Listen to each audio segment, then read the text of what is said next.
আসসালামু আলাইকুম। আমন্ত্রণ জানাচ্ছি পল্লী বার্তা সংবাদ।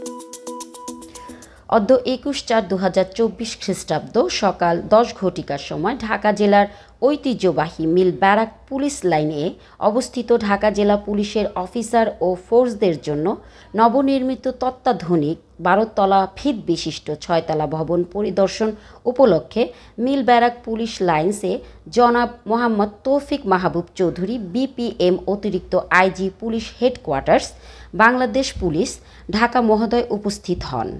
এই সময়ে জনাব মোহাম্মদ তৌফিক মাহবুব চৌধুরী বিপিএম অতিরিক্ত আইজি পুলিশ হেডকোয়ার্টার্স বাংলাদেশ পুলিশ ঢাকা মহোদয়কে ঢাকা জেলা পুলিশের পক্ষ থেকে ফুলের শুভেচ্ছা ও গার্ড অফ অনার প্রদান করা হয়।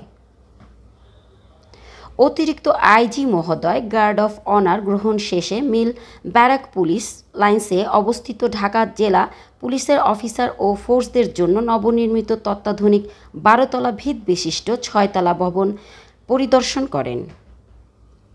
এ সময় পুলিশ হেডকোয়ার্টার্সের ঊর্ধ্বতন কর্মকর্তাবৃন্দ সহ ঢাকা জেলার সুযোগ্য পুলিশ সুপার জনাব মোহাম্মদ আসাদুজ্জামান বিপিএম সেবা বিপিএম মহোদয় এবং ঢাকা জেলা পুলিশের ঊর্ধ্বতন কর্মকর্তাবৃন্দ উপস্থিত ছিলেন।